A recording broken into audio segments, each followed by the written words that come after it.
Rachel Reeves has a reputation for copy and paste, and she lived up to it. I can hear Boris, pulling a sharp intake of breath somewhere. But I don't think that was a good use of public money. MP for Middlesbrough South and East Cleveland from 2017 to 2024, Sir Simon Clarke has served as Chief Secretary to the Treasury, Minister for Regional Growth and Local Government, and Secretary of State for Levelling Up, Housing and Communities. A famous Brexiteer and member of the ERG, Sir Simon Clarke is not a fair weather Conservative, even serving as Chairman of the Oxford University Conservative Association. He is now the Chairman of Onward and its jazzy new spin-off, ConsIMB. Sir Simon, thank you so much for joining us today. Well, thank you very much indeed, Jamila. It's lovely to join you. Amazing. So, Sir Simon, I'm going to call you Simon after this. Definitely, yeah, no, I'm going to get very self-conscious if we don't. So let's get into it. You are now chairman of the centre-right think tank Onward. What made you want to take up this role? Well, the short answer is it's not a role I thought I'd do. Yeah. So when I lost my seat last July, I very much thought, well, it's time for the private sector. It's time to do something different. Yeah. Even if I'm going to go back to politics one day, it's better to do so having done something completely new. Yeah. But, and there's always a but, it was Seb Payne, my predecessor here, who said, look, I'm leaving and this opportunity is opening up and I think you'd be a good fit for it. And I really hadn't thought about the think tank world because, whilst I have been familiar with the work of, very high quality research institutions, I'd never thought there'd be a gap in it for me. Yeah. And it quickly became clear Onward's a great organisation. It's something I've known for many years. And when you meet the trustees and that goes well, things will take on life of their own. And I have to say, underlying all of that was the fact that it was a chance to be part of the fight back. Yes. So it meant that rather than just being benched for 5 years and 10 years, I actually had the chance to try and put something right now. Yeah. And I think, given how challenging things are, that was too good a chance to turn down. Absolutely, and that's a really good point. I feel like you've really made this role your own, and you're kind of part of that fight back, which is really exciting for all of us. As well as becoming chairman of Onward, you are now chairman of ConsIMB, which you've launched. Can you tell us a bit more about what that is? Well, ConsIMB is very much the tip of the spear. So in addition to the wider work of Onward, we have set up ConsIMB as the first of what we hope will be our sort of campaigning pressure groups to try and advance the argument. Because at one level, you have your underlying research, but you also need to sell ideas to the public. Yeah. And we have got very bad at making the case for core conservative ideas, I think. And home ownership and the importance of being pro-building is something where no one really at a senior level in the party has made this case for decades. And we've become really bad at being on the side of, in particular, younger voters as a result. So ConsIMB is the provisional wing of Onward. We are out there to make it a fun, compelling, youthful and hopefully successful campaign. Yeah, and it is very useful. You've got like a very cool campaign with caps at the moment going around. We are only just getting started. It's really great. And do you think that's a problem with the party? We were very conflicted because we say we're the party of home ownership, but then we were kind of being guided, let's say, by our more mature electorate.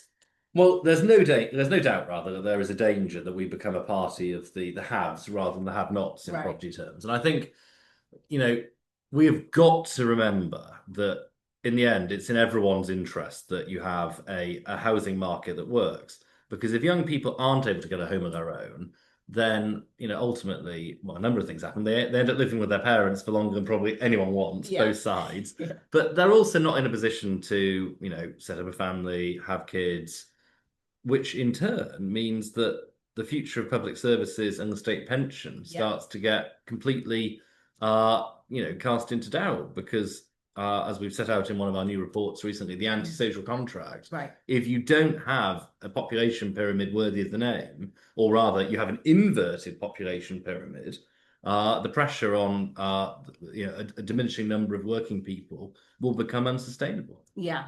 And obviously, it seems obvious that access to affordable housing and low birth rates are kind of inextricably linked. Yeah, obviously, why would you start thinking about starting a family if you can't afford to buy a home?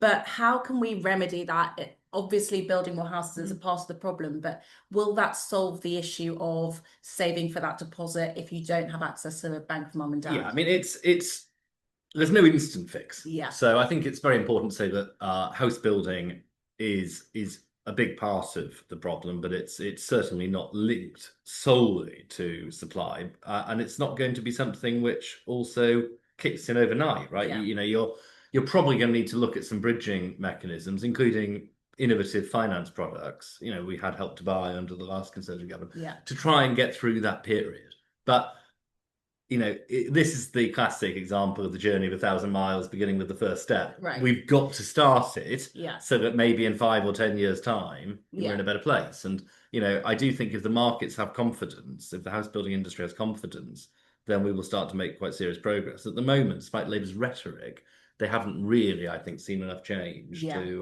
to meaningfully believe that this is going to be the breakthrough they hoped. Yeah, and I think that's true. Obviously, they say they're going to build 1.5 million homes, but they don't have the skills or the workers to actually do that. Well, that's it. I mean, that's another part of the dimension, right? You've got to have your supply chains, you've got to have your apprenticeships. Yeah, the whole ecosystem is much reduced, and that needs to be built out. And there is definitely a note of growing desperation, I think, in Angela Rayner's eyes. Yeah. Every time you see her asked to justify how they're going to get to, you know, what is, as you say, the definition of a stretch target. Yeah. And do you think, I know this is slightly going off piece, do you think that he's kind of Keir Starmer's kind of hanging this noose around her neck because it's an unachievable target and he's kind of putting it on her? Well, I strongly suspect that Angela Rayner tripping up in meeting a major target wouldn't cause Keir Starmer total grief. Yeah. And you know, it's a really, really, really tricky portfolio that she's got. And actually, I remember Kemi last summer, in the brief period where she was Shadow Housing Secretary, she did say to Angela in the chamber, "You are being set up to fail." Yeah, I remember that. True. You know, nothing since makes me think that isn't true. Yeah, that's such a good point, actually. And now talking about housing and levelling up in communities, that was one of your posts. Yep. So you were Secretary of State for Levelling Up Housing All Communities. too briefly, but you know, that's life. And it was a great honour to have the chance to do the job. Yeah, so you must have had quite a good insight into how things work on the back end and what's easy to achieve, what's not easy to achieve. What are the things that are being blocked or kind of strung out, say? Yeah, well, I mean, I actually spent longer in the department than just the famous 49 days of Liz's premiership, because I was as you said, I was the local government minister in 2020. And so I've had 2 bites in that department. And it's such a good platform to try and make change happen. It's also, as you say, you know, not just as easy as wishing it. Yeah. And, you know, I think there's a real sense now that we've hit the point at which the rubber really needs to hit the road. So Labour, when the Conservatives were in government, they blocked, for example, the habitats regulation changes as we wanted to see. They blocked action on nutrient neutrality, which again could have unlocked 100,000 homes from really unduly burdensome legacy EU regulations. There are lots of things where it's very easy to find things that you can't do. You do have to go in with a pretty strong determination that, you know, you are going to make stuff happen. And I think that Labour at the moment have talked a better game than they've come close to delivering. I don't doubt that somewhere underneath it, Rachel Reeves is sincere in this, but it's still very, very slow progress. Yeah, and that kind of is the theme, the recurring theme of this Labour government. They talk a good game, but they're not able to actually deliver the goods. Their campaigning rhetoric was so much better than ours last year, but their preparation for government seemed, frankly, really minimal. And the whole, you know, I mean, the Sue Gray debacle, I mean, here we are in June, that feels like a million years ago. But, you know, it's testament to, frankly, just how mad that period was, that, you know, they didn't really seem to use the time that they had, when, frankly, everyone knew they were going to win that election, right? The only question was the size of their majority. Yeah. What the hell were they doing with that time in 23, 24? I mean, there's seemingly nothing to show for it. No, it's true. And everyone talks about the 14 years in opposition, which is like a crazy amount of time to have. Yeah. But then I remember with the Sue Gray time when she got hired, we were all quite nervous that she would there was some prepare. master plan. Yeah. I mean, it turns out not so much. So And, much. I think that is where what Kemi is doing, I hope, can be a marker of our seriousness. Yeah. And, we're a long way from election. We've got 4 years, give or take, to try and build something which is substantial. She's right in saying you need to diagnose and then try and resolve the problems that you identify.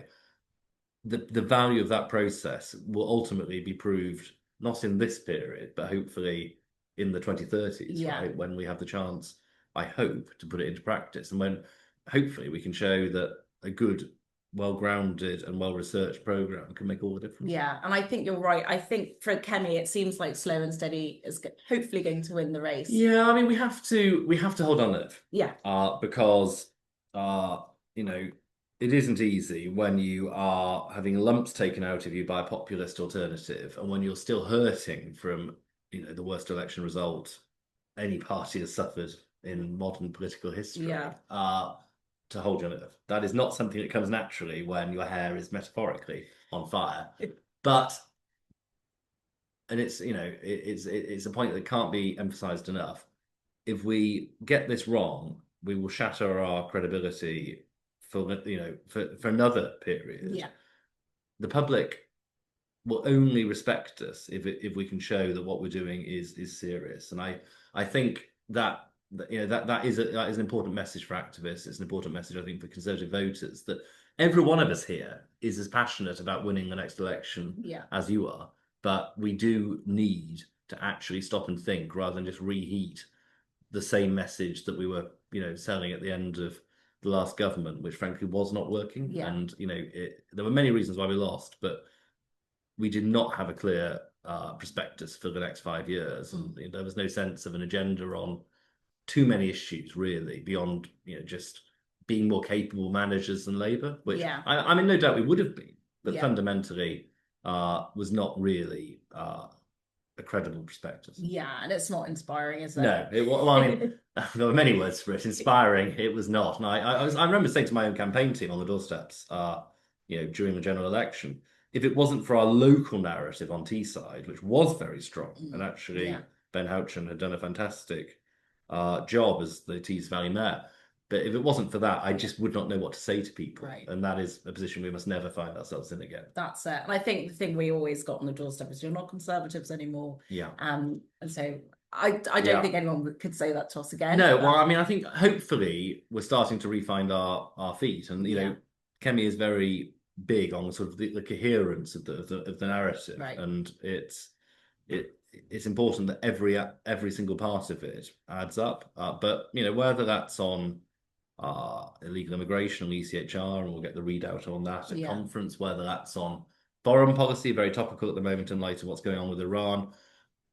Kemi is starting to show, I think, that she's finding her feet. Right. And it obviously was a terrible set of results in May. There's no getting away from it. But the period since, if you're a fair-minded observer, I think has actually been quite encouraging. Absolutely. It's so true. And I think that's really when we've seen kind of Kemi become Kemi again, and we're seeing her get her stride. Yeah, let Bartlett be Bartlett. Exactly.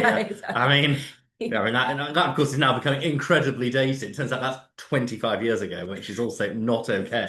No. But that is a pretty good message, I think, for any for any politician. If in doubt, be yourself. Yeah, that's it. I think Kemi has more basis, frankly, to be confident in just being herself than most. Yeah, it's so true. She is very impressive. Now, you mentioned briefly the ECHR. You are an advocate for leaving the ECHR as a necessity to kind of curb illegal immigration. When I spoke with Lord Howard for this podcast, he suggested that it was the Human Rights Act that we should repeal. As he said, it brought judges into the area of balancing conflicting rights in a way which should be for elected officials to decide. What are your thoughts on this? Well, I suspect the Human Rights Act needs to go as well. I mean, what I would say is I would very much look at taking the text of the convention, the ECHR, and transposing it directly into UK law. Right. But I would also have some provisions to the effect that the jurisprudence of the ECHR, the rulings of the court in Strasbourg, don't have automatic binding effect. Yeah. In fact, don't have any precedent effect in UK law, so that we can just interpret what I think are perfectly valid convention rights, but according to our judges and accountable to our parliament. I think that's probably the cleanest way to do it. We obviously await the Commission's decision, the David Wolfson Commission's decision in October. Yeah. But my sense is you don't want to end up in a place where people can accuse you of reducing, the quality of human rights provisions. So take the convention, put it into UK law, make it accountable to our judges. That just feels to me to be the best way of signalling that we're serious about human rights, but we're also serious about stopping abuses of human rights too. Because it is mad, right? I mean, there is no other word for it, that you keep seeing so much damaging stuff being done based on what are massive expansions of what these rights were ever originally determined, in order to protect. And the circumstances of the 1950s are just not, I'm afraid, now reflected in the 2020s and the massive abuses that have been perpetrated. So and with that, like Rishi, I remember when he had one of those GB News debates, and he mentioned that if we have to, he wasn't really keen on doing it. It was quite obvious. He was about as up for leaving the ECHR as I am for doing a naked walk to John O'Groats. And that was part of the problem, right? It wasn't authentic, and I don't want to reopen my disagreement with Rishi, because it is what it is, and what's done is done. There's no point now. But saying you're prepared to leave and obviously not being prepared to leave did not help. No, and people can see through that. Like they're not silly. Yeah. And with that, when he did say that, a lot of people, I think in another debate actually, Keir Starmer said he would never leave the ECHR, and lots of the crowd started cheering. And well, his audience is slightly different. Slightly different. So I don't doubt that a lot of Labour Party members regard this as akin to Holy Writ. But most Conservatives, I think, would say what matters is that we are a country where the rule of law is respected, but where you can, for example, enforce your borders, or make sure that, for example, prisoners don't have the vote, or which is to take the Swiss example from a couple of years ago, that the European Court of Human Rights doesn't say that the government's not doing enough on climate change. All of these massive expansions, this mission creep, which is totally, I'm afraid, not just damaging respect for the court, but it's undermining faith in democracy. And it is, an overreach for sure in so many cases. And some of the cases you hear, it's crazy that judges can, give those adjudications with a straight face, especially with like the chicken twizzlers and things like that. It's the more so because in 2012, David Cameron and Ken Clarke, when he was Justice Secretary, had the Brighton summit when the Council of Europe met in England, precisely to try and remind the court of the principle of subsidiarity, the idea that they have to show more respect for the democratic choices of member states. And 13 years on, it's as though that just never happened. It just, in fact, the ratchets tightened and tightened and tightened, and it just shows, I'm afraid, that the court and the convention are not going to change their spots. It is fundamentally now going to keep on expanding until such time as we call time on it. And and I would love to see us be part of a reformed ECHR, but it is not going to happen. And there's no in the same way I'd have loved to have been part of a reformed EU where you didn't have the massive trade-offs of sovereignty, and you were just doing what it was originally meant to be, which was a trading organization. But if these things aren't real possibilities, let's just stop dealing with pipe dreams. Yeah, that's so true.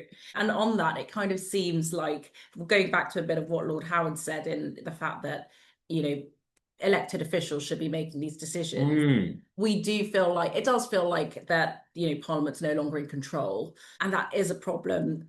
What are your thoughts on that? Obviously, with the civil service, we see 550,000 civil servants, highest number since 2006, but only 40% of MPs think that it's working well. What are your thoughts on the civil service? Where does it need to be tightened? Does it need to be, completely reimagined?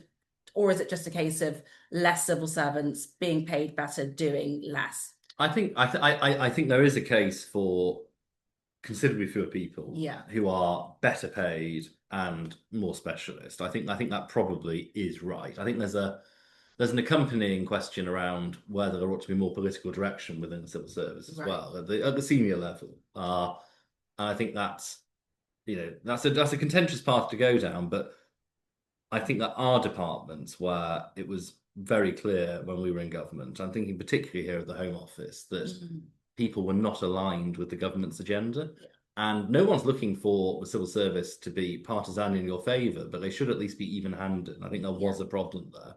I mean, it is very important to caveat that by saying that there are thousands and thousands of really good civil servants. And I, in the Treasury and at communities and local government, never had a problem with the buy-in or the quality of the thought or leadership or implementation that I saw from the civil service. But I was fortunate not to be in departments, where it felt there was more of a house view. Yeah. And I just think it is, the civil service does need to change in order to, frankly, recapture what it is meant to be. Right.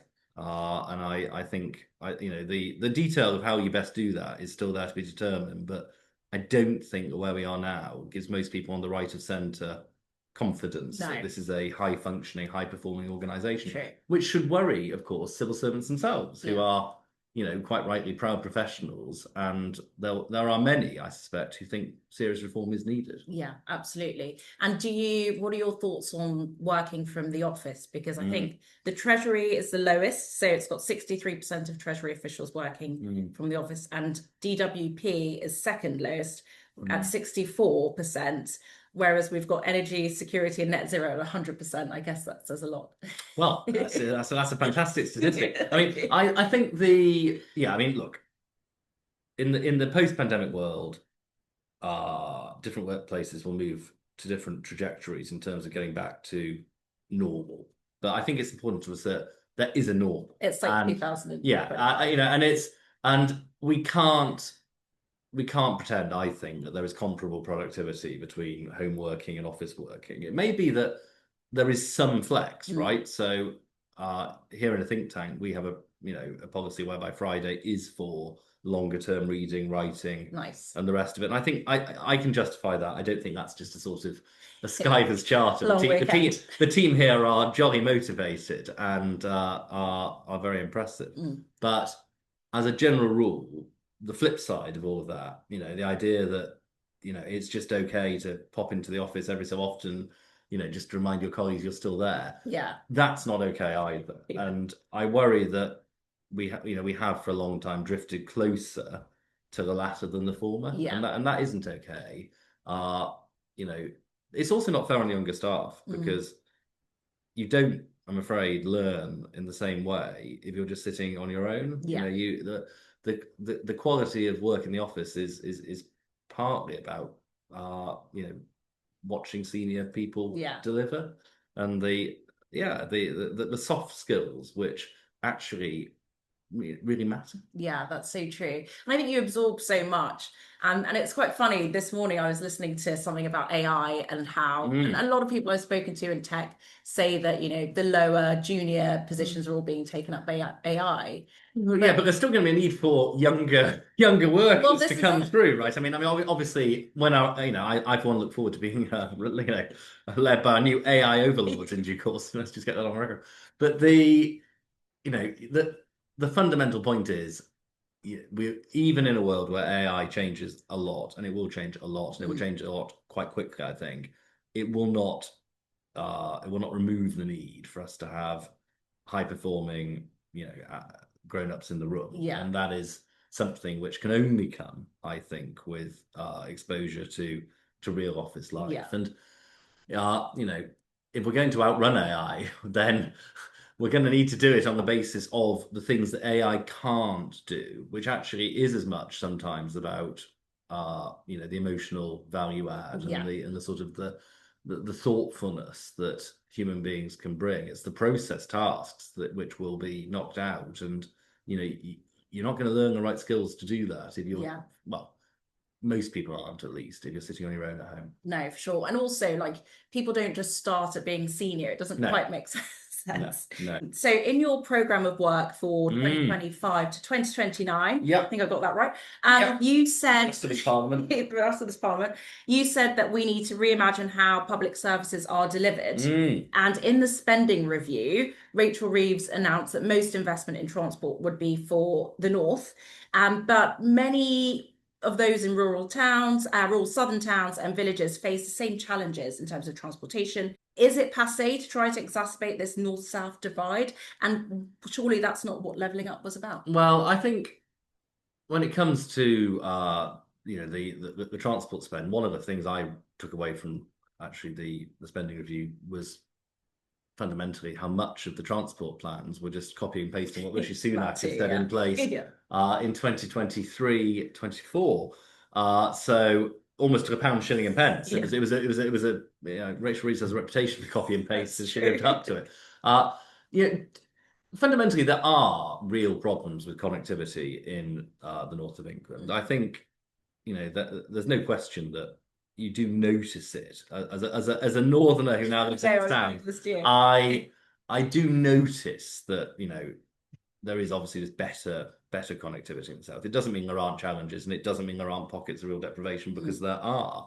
I think where I really differ with from the government is obviously around their obsession with HS2 and reviving that. I think Rishi was right to call time on that, and I can hear Boris pulling a sharp intake of breath somewhere, but I don't think that was a good use of public money. No. I think that did feel like a sort of prestige project for a prestige project's sake. But do I think that money can do a lot of good in terms of some of the smaller scale connectivity challenges across the north, in particular east-west across the north of England, where the links are really bad, that sort of whole Liverpool axis. I think that would be a far better use of this money. Fundamentally, it's about trying to make real journeys to work easier, and most people in their daily work don't end up doing journeys up and down the length of the country.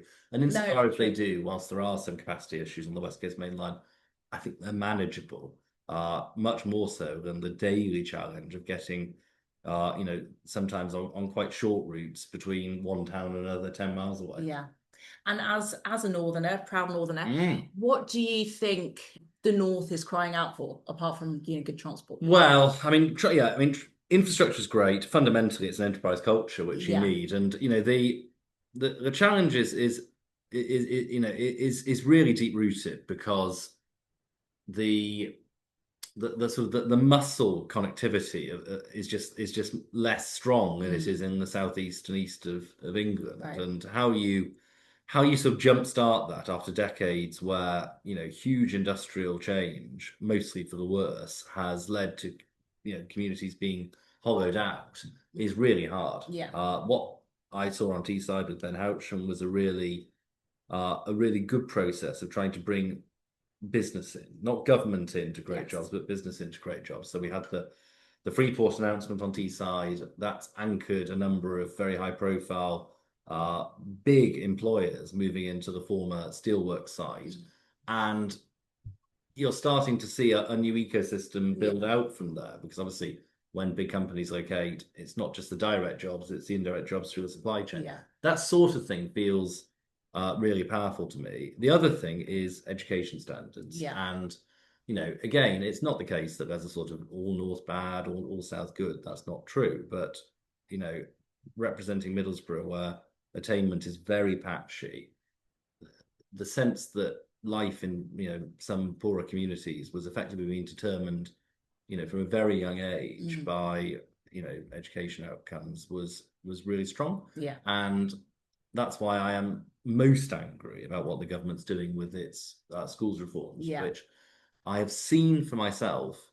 What Michael Gove set in motion really worked, and the number of schools in my patch, which even in the 7 years I represented it, went from being very, very poor to absolutely outstanding, as assessed by Ofsted, was really striking. And that is all now being knocked down because, frankly, the teaching unions didn't like it. And I just think Bridget Phillipson has done so much harm And there will be more harm to come, right? Sadly, that is one where there's another 4 years where this agenda, I fear, will keep driving on. And it's not just the stuff that they've wrecked, it's also the stuff that they stopped ever starting. So there was meant to be a new free school opening in Middlesbrough, which was for talented sixth formers, trying to deal with the issue of basically talent in younger children not translating into good A-level attainment for Russell Group universities.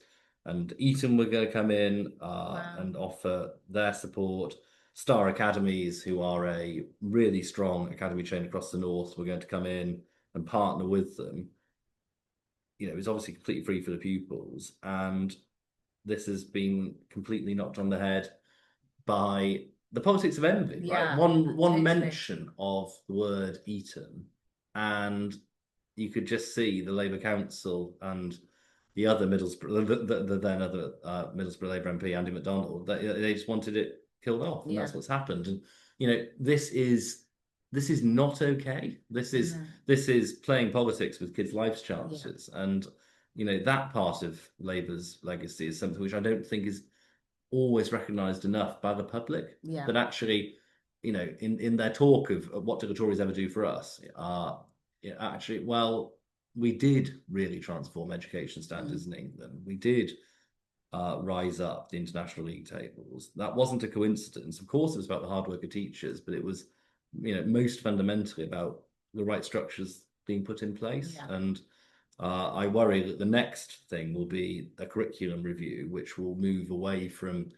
if you like, hard learning towards softer stuff, which basically, I'm afraid, is pretty pointless. Yeah, absolutely. And look, it feels like, and they've kind of admitted it, but Bridget Phillipson is on like a personal vendetta, and our children are just like collateral damage. It's proper East Germany. It really is. And there is a weird joylessness about Bridget, which I find just extraordinary to watch. This sort of Terminator figure when it comes to just lasering down any kind of optimism and aspiration in education.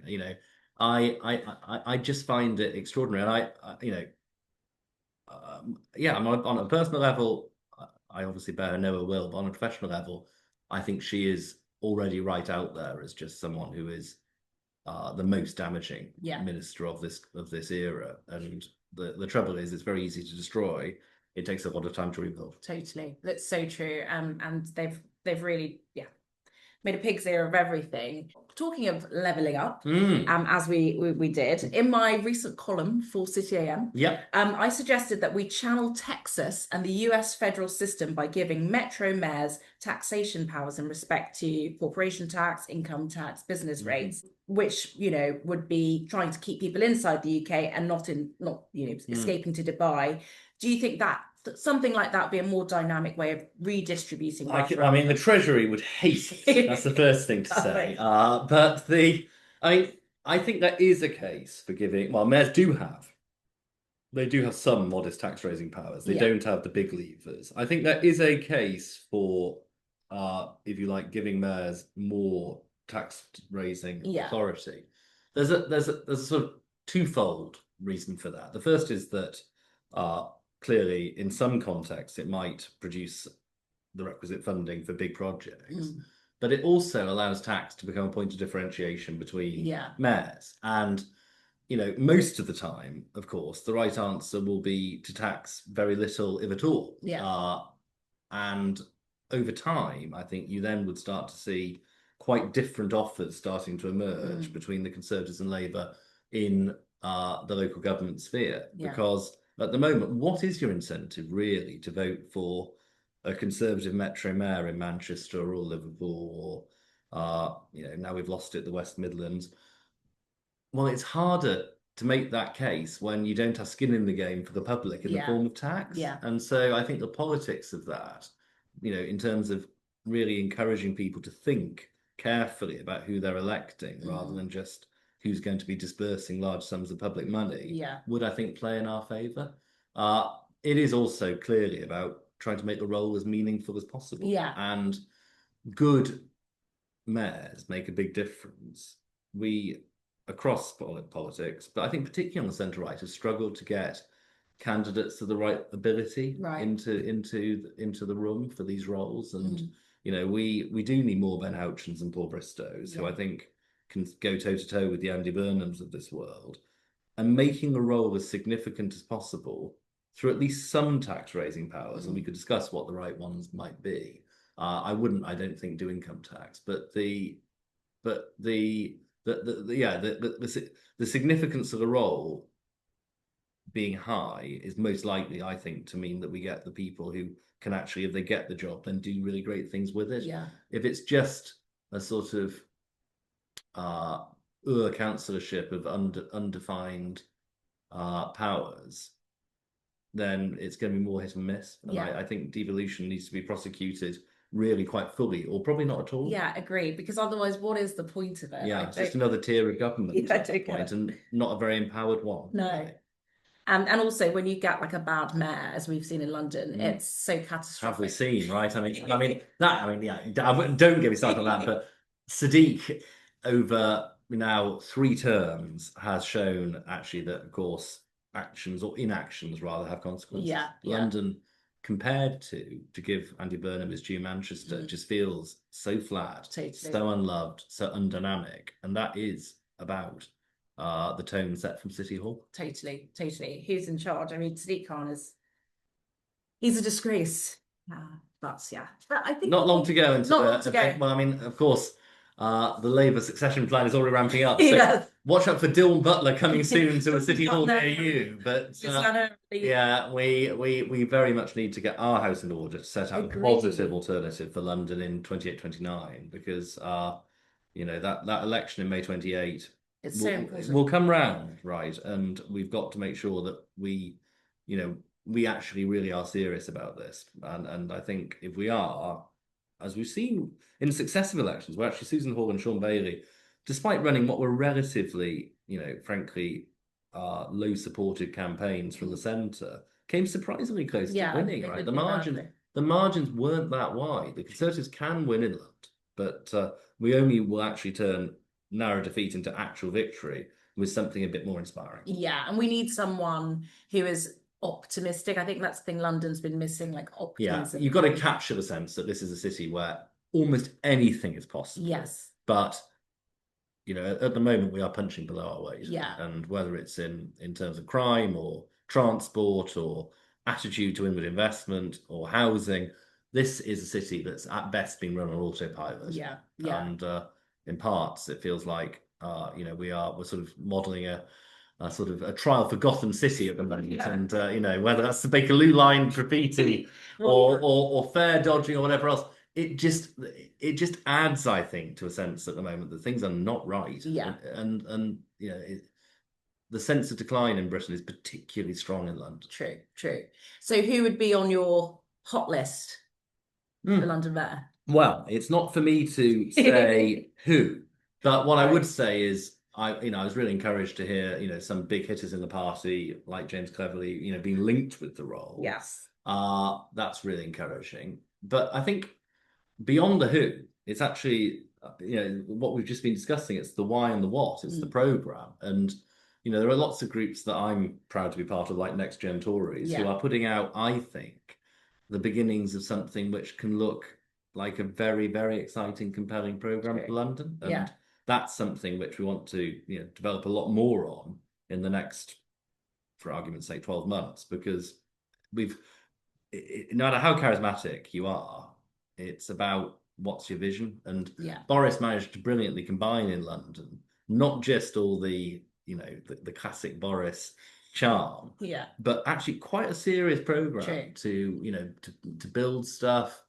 to bring innovative stuff like the Boris bikes, to really focus on very serious issues like knife crime, and that none of that clarity of purpose is visible. No, it's true. And in one of my episodes, I spoke to someone who's a Nine Elms councillor, and we were talking about Battersea Power Station, which was obviously a Boris Johnson project with David Cameron, and that has been such a success. It's completely turned around that area, and that is what London can do, in a way which is not quite uniquely London, but it's very special to London. Yeah. And you just don't have the sense that Sadiq is thinking on that scale. No. And, you know, a country takes its lead from its capital to some degree. And at the moment we are drifting. Yeah, absolutely. And in terms of housing and house building, you are a big proponent for that. You are a YIMBY. And do you think that kind of Battersea Power Station model is a good one, that mixed? Yeah, I do. I think it's I think it's really important that London conservatism is fundamentally YIMBY. I mean, it is a bit absurd to live in London and to be anti-house building. I live in Kensington and I don't like well, I mean, it's just not okay, I'm afraid, because actually, I have much more sympathy to the fact that it's, what we don't want is massive sprawling development, deep out into Shire England. Right. But the corollary of that has to be that you do build in your cities or near your cities. And London is not a densely built city. There is a lot of brownfield land. There is a lot of very, very ugly low-rise stuff, which is ripe for redevelopment. And of course that should be the primary focus of getting stuff built in London. It does mean, and Sadiq is a latecomer to this debate, you need to have at least some willingness to have a debate around the green belt, because again, not all the green belt is green, and there is a mad tendency on the part of some in London conservatism to sort of decide they're going to draw up and die on the hill that every inch of scrub is some verdant paradise. But of course we should be protecting, on the flip side, the genuine beauty and public amenity of green spaces, and you can do both. It's we've reduced this to such a zero-sum game, and we're going to have, I think, a conservative willingness to accept that some greenbelt substitution, at least, is required. But obviously we should put pressure on Labour in turn to do more in inner London. And the extent to which councils like Camden are copping out of their responsibilities is extraordinary. And that is as illegitimate as it is for us to say that we want every blade of weed to be prevented from being built on. Yeah. And with that, like, for example, in coastal communities, obviously they don't have, well, they might not want to live in their local town or city, or, they might want to live where they work if they work by the sea or whatever that might be. What's the solution for them? Because obviously we're seeing a lot of second homes being bought. Yeah, well, this is a tricky one as well, right? In another context entirely, but fundamentally we should be, I think, on the side of increasing housing supply rather than whacking up taxes to try and sort of price people out of coming in. I mean, I'm prepared to accept there is a legitimate debate around very, very concentrated honeypots. So, in parts of Cornwall, it is quite mad what's happened. But I worry that this principle is just going to get expanded more and more broadly. So Wales has basically just become an entire country now, opposed to second home ownership. And that's not okay. It's proportionate. Nor economically helpful. And clearly it's a good get out of jail free card for councillors, I think, which oughtn't to be available to them too broadly, because fundamentally people bringing money and investment and jobs is a good thing, and by and large that's what second home ownership leads to. So it's certainly not the case that, while being sympathetic to people who do find themselves in a few small cases in a very pressured situation, and then I'm on the side of let's just kill off the entire sector of second homes, or indeed Airbnb, just because that's an easier answer than actually building more homes. Right. And it is kind of, we don't want to get into a situation where we're demonizing landlords, because a landlord is just someone who's done well for themselves, who wants to invest. And providing homes for other people. I mean, now we should absolutely focus on the quality of what landlords do. And there are some bad landlords, but in general terms, again, it feels like this is an easy proxy, right? Let's beat up landlords because rents are high. Let's have rent control, says Sadiq. No, let's build some bloody houses. That's how, in a market economy, rents come down, and it's just, again, symptoms, not causes, right? And you have to get serious about fixing things that will actually alleviate problems rather than try and manage them. Mm. And one going off piece again, I'm going to start to wrap up because I know I'm keeping you.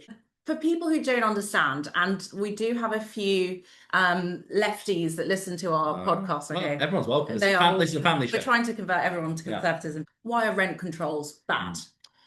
Well, rent controls are bad, most fundamentally because they don't work. Right. So in Scotland, where they have been introduced, they haven't had the desired effect. It's impossible, ultimately, to cap rents when the demand in the real economy is just so great. And all you end up with is landlords, rather than accepting this, selling up, just going out the market. And, lo and behold, the problem gets worse. You have to have house building keeping up with the population. And obviously, I think immigration to the UK in recent years has been too high, and there is a connection in part between that and some of the pressures on housing supply. But even if you stripped out immigration entirely, the shortfall in the number of homes we've built over the last 30 years means that you can't equally just get away by hiding behind immigration as the problem either. Yeah. It's structural. We're 4 million homes short. Maybe these days, given it's a few years since those figures were compiled, near 5 million. For as long as that's the situation, rents and prices are going to be high. This is one of those happy situations where it really isn't rocket science. We have got a fundamental misalignment in our economy, and it is damaging growth. It's harming us socially. It is particularly unfair on young people, and it is something which I think any Conservative Party worthy of the name should make a moral mission to fix. Yeah. Actually, one more question really quickly. Communities was part of your brief, right? Do you think that enough is being done to focus on that communities part? And when I say that, integrating other communities within our community. Yeah, I mean, again, super question, really difficult. I think we need to do more. And this has been for many, many, many, many years such a sort of hot topic, right? It's because it's been reduced to either the Norman Tebbit cricket test, that basically you come to the UK and you have to immediately drop every aspect of your pre-existing culture, or equally a total passivity that diversity is the number one goal and integration barely matters at all, which is the parallel societies problem. And I think there is a smart integration strategy that could be drawn up, which focuses on fundamental values. Do you believe that men and women are equal? Do you believe that ultimately, there are protections under the law for, for example, on issues like gender discrimination or sexual orientation? And then more than that, do you believe in this country? Do you believe that Britain is a force for good, or are you part of that sort of wing of our society who seem to think that Britain is the problem? Do you ultimately, I think, buy into the fact that your primary allegiance is to this country? And that is a really important and neglected thing. We haven't made enough of an ask of people in that regard, to be citizens rather than just residents. And I think Kemi is almost uniquely well placed because she is so thoughtful, but also because clearly she speaks to someone who is herself an immigrant, to the importance of integration being more than a politician's buzzword. And I think the angst in our society, which is reflected in successive election results, and I think in large part in the Brexit result as well, about the consequences of really massive immigration with very minimal integration, won't go away until we get that part of politics right. And I think the space is opening up to do it. I can only shudder when I imagine what Yvette Cooper and the Home Office, left to their own devices, will think constitutes integration.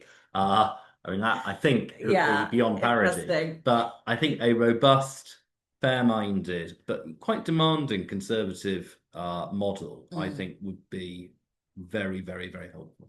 And manners. I think that's the one thing that I love the most about our culture is that we're polite and we care.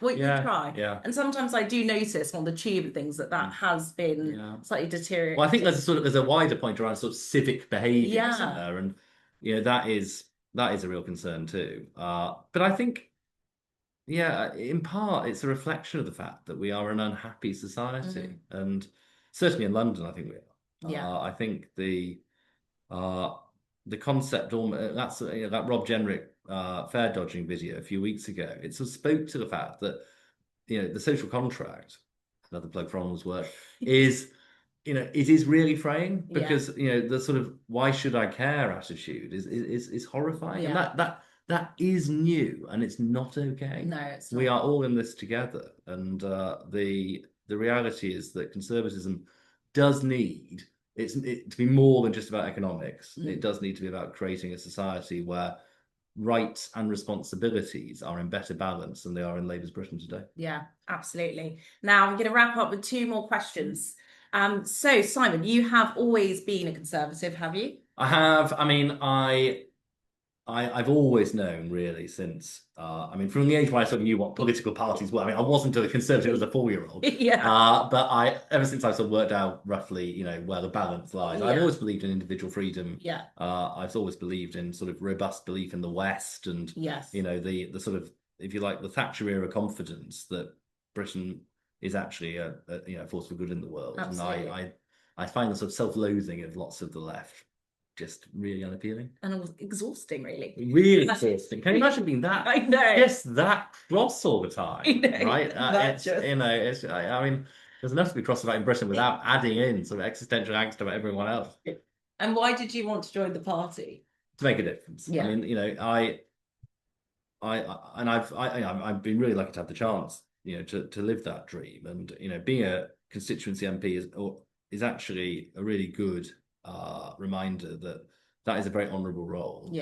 So in some ways, what I look back on now is those years not in government, because some of the campaigns I led made a real difference. And I'm particularly pleased with restoring treatment for pectus, which is a chest deformity, and we got that back onto the NHS books for young people who are affected by it, and that stemmed from a constituency case. Nice. And that same sense of responsibility, I think, is felt by our councillors and felt by our activists too, that they are part of a project. And I love being part of a team. I always have. And I know my team, and the Conservative Party needs to remember at what is a tough time that we are, I think, the greatest force for good in Western politics that there has ever been, right? We are a multi-100-year-old party, which, for all its failings and faults, has managed change in this country in a much more gradual and positive way than almost anywhere else. And let's hope we can continue to do that. Well, thank you, Simon. Thank you so much for that. No, well, thank you for coming in. No, I've really enjoyed it. I had so many more questions, but we ran out of time. But thank you so much for joining. Come on again. Thank you.